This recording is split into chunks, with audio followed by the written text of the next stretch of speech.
for him. I do think he'll help the Celtics team too. And, the Celtics option, I was just listening to Zach Lowe and Bobby Marks earlier, their post-draft pod, and even they were kind of like counting out the Celtics in that scenario because it's like, oh, he's too much for that exception. And it's like, that's where it was so smart for Dallas to do this before this Yep. league year ended on that. And one of the things we were debating, Mavs fans on Twitter, whatever, we're debating too, of like, okay, well, if we can't dump Josh Richardson's salary, can we swap him with a player of around equal salary that we can get, like, that would actually be in the rotation? That'd be a better fit. And I've seen different names thrown out there, and like a name, for instance, I've seen somebody say, you know what if we just swapped him for Derrick Jones Jr.? And it's like, maybe he could be part of the rotation, a bigger wing. The Mavericks liked him, blah, blah, blah. Okay, that doesn't help your salary cap situation. But here's the thing. Now you can basically do it while still preserving salary cap because you dumped Josh Richardson, got the traded player, exception, and now you can target players in that same price range, and you're basically going to add them for free if that team is saying like, hey, they're in it's normally like a third team in a deal, right? It's two teams are trying to negotiate something, they're trying to pull off a bigger deal. Let's say it like Portland and Philly, does a CJ Ben Simmons something, and it's like, we need to find a home for Derrick Jones Jr. And they call up Dallas. You got this exception. Will you take this? We'll give you a second. Also, Dallas has the exception to do it. Yeah, let's go ahead and look at some of these guys. This is the Hoops Hype player salary for next season. These are some of the guys in the range the Mavericks could trade for. My number one option, I think, for this is Zion Williamson. He makes $10.7 million. The Mavericks have a $10.9 million traded player exception. Let's call up Jake Madison of the Pelicans. You heard it here first. Let's do the deal right now. It's done. Zion to the Mavs confirmed. But right underneath him, though, Larry Nance Jr. Yeah. Like, what's his role, with the Cavs move? He obviously has another year on his deal, but that's a type of player to where if the Cavs do like a bigger deal, or they're like, hey, we're trying to shed some money, they can't get off the Kevin Love contract. Will somebody take Larry Nance and give us a second for Nance? It's like Dallas has this exception now that they can do that. So that's the benefit of it. We're going to talk about the salary cap space, that it creates for Dallas this summer, and that more flexibility in that here in a second. But I think that the exception is something to point out too, because it's always nice to have one of those under your belt that you can use, and especially that there's going to be trades and stuff to go down soon. Yeah, so if you're watching on YouTube, we have the Hoops Hype salary pulled up. If you're listening on the podcast, Larry Nance Jr., $10.7 million this upcoming season, and then it goes down to $9.6 million the next season. So it's down, and then that's the final year of his contract. He would be obviously my number one choice. I think he would fit well. He's like Maxey, but more athletic, little not as good of a shooter, a little bit better of a passer, like just a couple of things different there, but would be an absolutely great fit for the Mavericks, I think, in that backup five type role. Especially if defender, all that.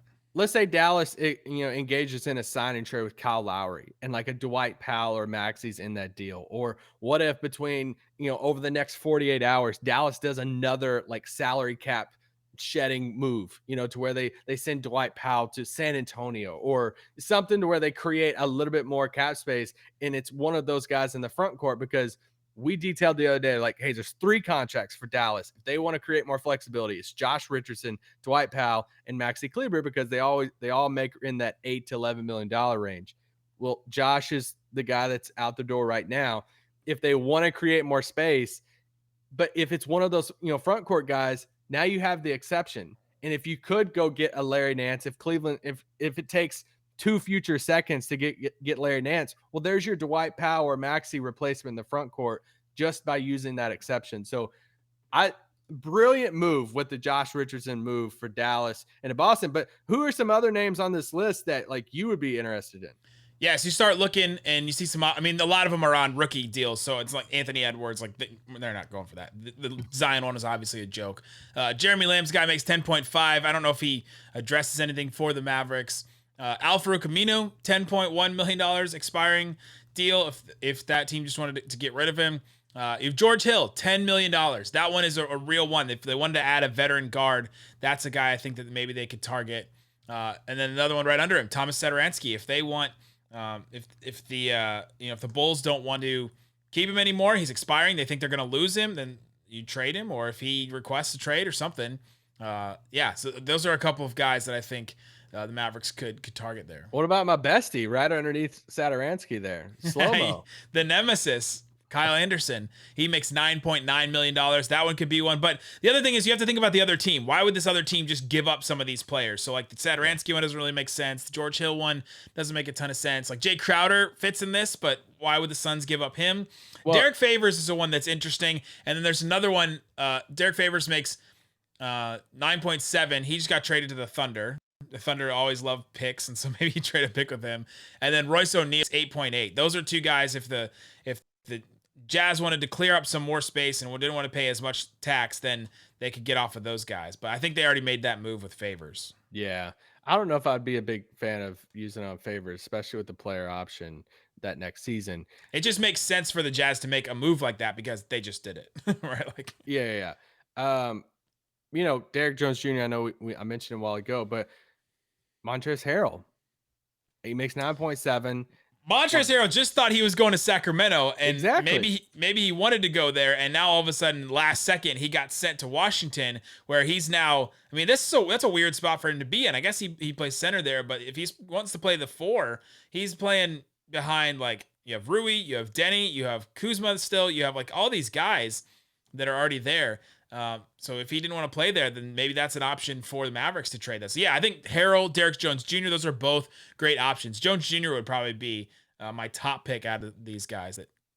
Yeah, I like him a lot. And, it doesn't have to be, in the 9 to 10 range too. You can always split the exception up. You can always take a guy that's, 4 to 5 million, or, Orlando says, Mo Bamba, will you give us like 2 seconds for Mo Bamba? It's like, it just gives you a flexibility that I know we laugh about, traded player exceptions and TPs and all this stuff because, teams set on them. And it's like, oh, cool. You have this $25 million exception. That means you can fit Bradley Beal into and it's like, it doesn't work like that, but it allows you to be that third team. And it allows you to where if you go out and you spend money and you're really kind of, capped out a little bit as far as like spending, but you have this exception at the same time. It gives you something in your back pocket that you can say, all right, let's go get somebody as a third team in a deal to take on some money. Or if you're going to, like really pursuing somebody to put a couple seconds on the board and say, hey, can we get this guy? So, smart move all around by Dallas pulling this off. Yeah, I think so. So there's a couple options there. There's really not a lot of guys that, I mean, you're really making more than 10 million a year, or you're like a minimum guy. They're like that middle class in the NBA, or at least if that's what the middle class is. It's just there's just not a lot. Yeah, and you could also look at some guys coming up that might be due for some extensions. Like you look at what Brooklyn did with Landry Shamet. They probably looked at that saying, we're not going to be able to pay Landry Shamet. It's not like he's going to get 20 a year, but they probably were uncomfortable with what they were going to have to pay him, so they ship him off for something else. So are there players in those similar type of situations that have a contract extension coming up maybe like next year that their team is saying, hey, we're not going to give them that, whatever it is, that Dallas could say, well, you know what, we'll take a flyer on it for a year and we might pay him next year. So there you go. There was one name on this list that really stood out to me. Ooh, I'm ready. Mozgov? Michael Carter Williams. Oh my gosh, don't even. We know Jason Kidd